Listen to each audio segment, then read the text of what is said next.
times in life you forget they'll pass you by.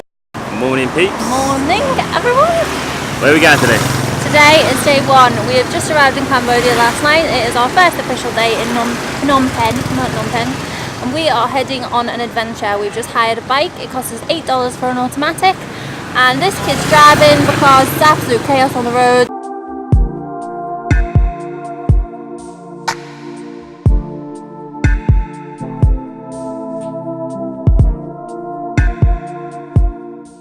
So we've decided to come to the Genocide Museum first, and I've been told that this is not something that you do the same day as going to the killing fields. Apparently it's something that's going to get very emotional, which I know it is. I already feel a little bit emotional. It costs $6 per person to get in, and then you can pay for an audio which gives you the information that you need to go around, which is an extra $3 per person. We're probably not going to vlog around this speaking. We'll probably show you what there is to see, and then we'll tell you about it afterwards once we've got all of the information. It's not something I want to kind of interrupt by stopping and vlogging, so we'll see you when we come out. The Tuol Sleng Genocide Museum is a museum located in Phnom Penh, Cambodia's capital. The site, which was a former high school, was used as a notorious security prison 21, which is known to us as S21. This was by the Khmer Rouge regime from its rise to power in 1975 to its fall in 1979. Tuol Sleng, which means hill of poisonous trees, was just one of at least 150 execution centres that were established by the Khmer Rouge. According to records, out of over 20,000 recorded inmates, only 7 of these survived. The ruling of Pol Pot ended on January the 7th, 1979. Tuol Sleng has been kept almost in its original state. Each classroom has been kept as a torture chamber or a cell. However, upon arrival, you are faced with a memorial. This has 14 white graves and tombs, each one belonging to the last 14 people who lost their lives within these walls. As you head into the lower part of the first building, each classroom can be seen exactly how it was found. You're not allowed to take photos or videos inside, but each room contained one school desk and one chair. As you move on in the grounds, you come to the gallows. This structure was once a climbing frame used by the children in the school, but soon became a torture device. One survivor witnessed exactly how it was used, as he seen prisoners' arms being tied behind their backs, blindfolded, and then another rope was used where they were pulled up to the top of the structure by their hands or feet and left there until they passed out with pain. Once unconscious, they were dropped into the barrels that contained a mixture of human waste and stagnant water. The Khmer Rouge believed that they were cleansing the population. This was because when Pol Pot became ruler, he wanted to rid the country of anyone who had any associations with the previous government.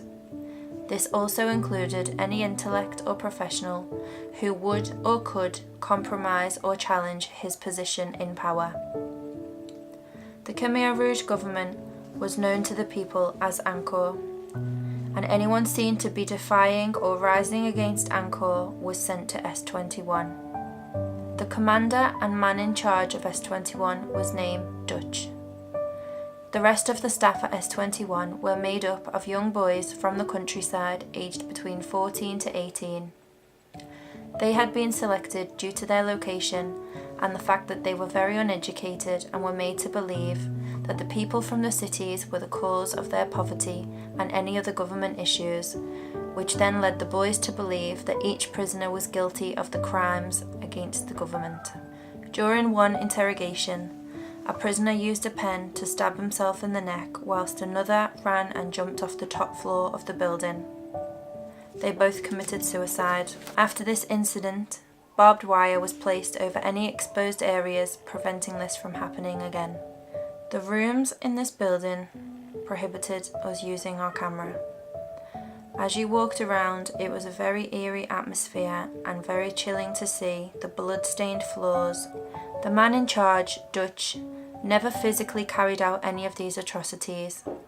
but it was down to him to tick them all off. After S21 closed as a prison, it opened as a museum in 1980. Also in 1980, human rights activists arrived in Cambodia, which is when most evidence began being collected. By 2012, nobody had been prosecuted for any of these crimes against humanity. In 1988, Pol Pot had died, and although against the request of law, he was cremated by his family and was never punished. He done one interview, as did Dutch, who spent years in hiding and eventually came forward for the interview, giving up his identity. He gave many details of his time in the Khmer Rouge, and after 2 weeks with this journalist, in 1999 he was arrested and sentenced to 35 years in prison. He offensively appealed this and was faced with a bigger sentence of life in prison. The Khmer Rouge and its leader Pol Pot was unfortunately recognised as Cambodia's government for years after the Khmer Rouge fell. And up to this day, the Prime Minister of Cambodia was also a former member of the Khmer Rouge. So we've just finished the Genocide Museum. What do you think? I don't really know what to say.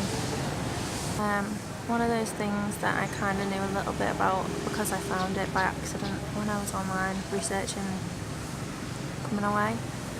And I thought like, oh, I've read quite a lot about this now, I kind of know what happened. And when you go around, like, I want to cry talking about it. Like, you don't know what happened, you don't realise what people went through. And it's really difficult to imagine that it was real. Because although you can see the pictures and you can see what was used, you can't imagine what people went through. So Bit of a hard one, wasn't it? yeah, it's not as not nice as it is. It's something that people should know about. People need to learn about these things because knowledge is power, and the more you know, the more preventable that it can become. Because it still happens in countries, and it's so sad to think that like people live in fear. I've contained myself now, and we are back at our accommodation. On our leaving of the museum, there was 2 men there who were survivors, and I just had a breakdown. Like, he sat there telling me, one of them was a typewriter for Pol Pot, and the other one was a painter. And so they managed to survive because they were used for their work.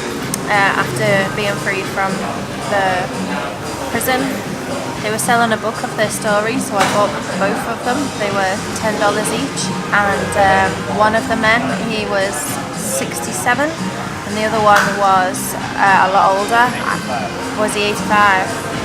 And he looked older, and they didn't speak English, and the woman translated, there was a woman there who translated what he said. And the older man, his wife was murdered in front of him. They cut her throat, and I just lost it. Like, even now, it was horrible. He painted a picture of her. There was a photo of her, and there was a painting of her beside it, and then there was a painting of what he's seen them do to her.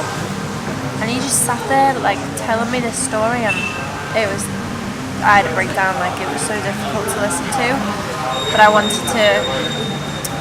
By their story, I want to know it from their side rather than from what people found, because it's one thing walking around and seeing it yourself, but to actually hear it from the mouth of the person who survived it, I did not expect to meet anyone at all. I wasn't prepared for it. Like, I don't think you can be.